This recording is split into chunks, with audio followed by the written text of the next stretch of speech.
대통령이 어젯밤 언론의 비판이 참기 힘들었나 봅니다.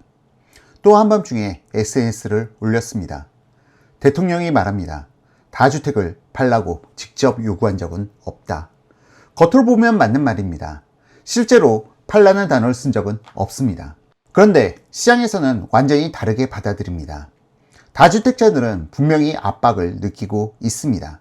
이 괴리는 어디서 생긴 걸까요? 정부는 다주택자에게 세금을 올리고 대출을 막고 규제를 강화하고 보유 비용을 크게 높였습니다. 집을 여러 채 가진 상태를 유지하면 경제적으로 점점 불리해지는 구조를 만든 것입니다. 이건 직접 명령이 아니라 인센티브 설계입니다.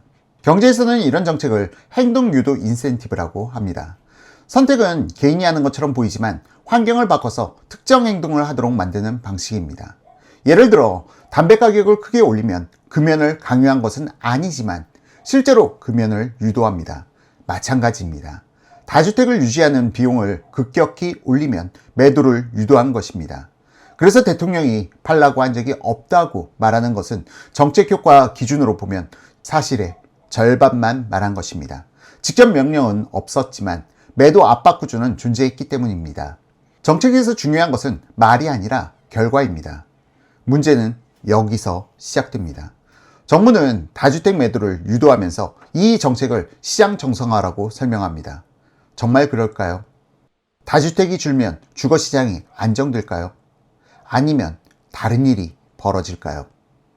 이 질문에 대한 답을 보려면 한국 주택시장의 구조를 먼저 봐야 합니다. 한국에서 전월세 주택은 누가 공급하고 있을까요? 바로 여기서 정책과 현실의 충돌이 시작됩니다.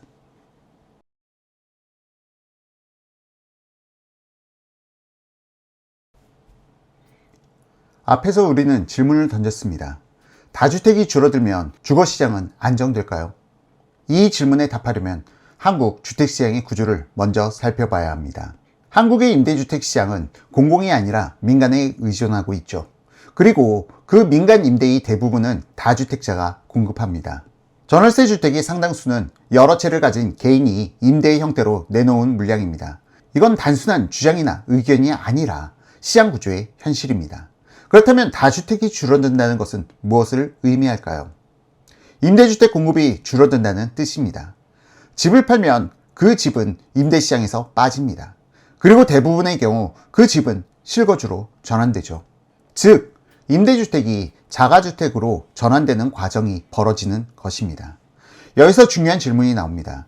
그 집에 살고 있는 임차인은 어디로 가야 할까요? 다주택 매도는 시장 안정처럼 보이지만 임차인 입장에서는 퇴거 사건이 발생되는 것이죠. 임대 공급이 줄어들면 시장에서 벌어질 일은 단순합니다.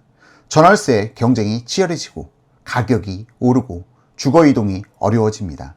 특히 사회초년생, 신혼부부, 무주택 청년, 이 계층이 가장 먼저 영향을 받습니다. 그런데 정책은 이것을 실거주 중심 정상화라고 설명합니다. 하지만 실제로는 집을 살 수 있는 사람은 그 집을 차지하게 되고 집을 살 수 없는 사람은 그 지역에서 밀려납니다. 이건 실수요 보호가 아니라 구매 가능 계층 보호입니다. 결국 다주택 억제 정책은 실거주를 늘린 정책이 아니라 임대를 줄인 정책입니다. 주거 안정 정책이 아니라 주거 재배분 정책입니다. 그리고 그 재배분은 자가 구매 가능한 계층에게 유리하게 작동합니다. 그런데 여기서 더 중요한 문제가 하나 있습니다. 정책 효과가 현실과 충돌할 때 권력은 보통 두 가지 중 하나를 선택하죠. 정책을 수정하거나 비판을 억누르거나. 지금 한국에서는 어떤 일이 벌어지고 있을까요?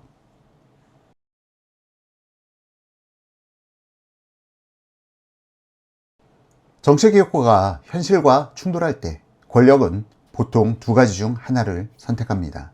정책을 수정하거나 비판을 억누르거나. 지금 한국에서는 어떤 일이 벌어지고 있을까요?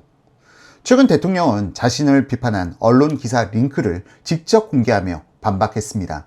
정치인이 언론을 비판하는 일 자체는 민주주의에서 자연스러운 일입니다. 문제는 이 행동이 놓인 환경입니다. 현재 정부는 언론 홍보 효과를 기준으로 정부 광고를 평가하고 배분 구조를 만들겠다고 밝혔습니다. 성과가 낮은 매체에는 페널티까지 언급됐습니다. 여기서 문제는 정부의 광고가 언론 재정의 중요한 부분을 차지하는 현실이 강하게 작용한다는 점입니다. 이 상황에서 정부 광고 배분 권한을 가진 대통령이 특정 기사, 링크를 공개 비판하면 그건 단순 의견이 아니라 권력 신호가 됩니다.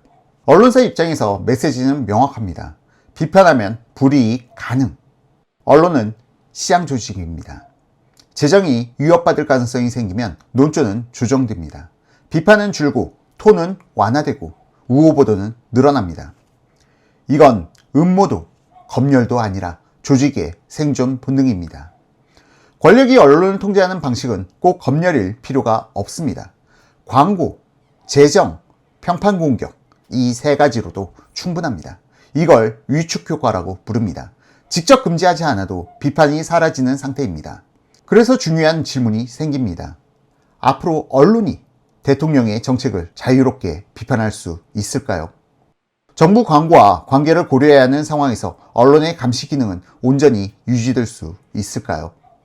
지금 벌어지는 변화는 부동산 정책 논쟁을 넘어서고 있습니다. 시장과 권력과 언론의 관계가 동시에 재편되고 있습니다. 이 변화의 끝에서 가장 크게 달라지는 것은 무엇일까요?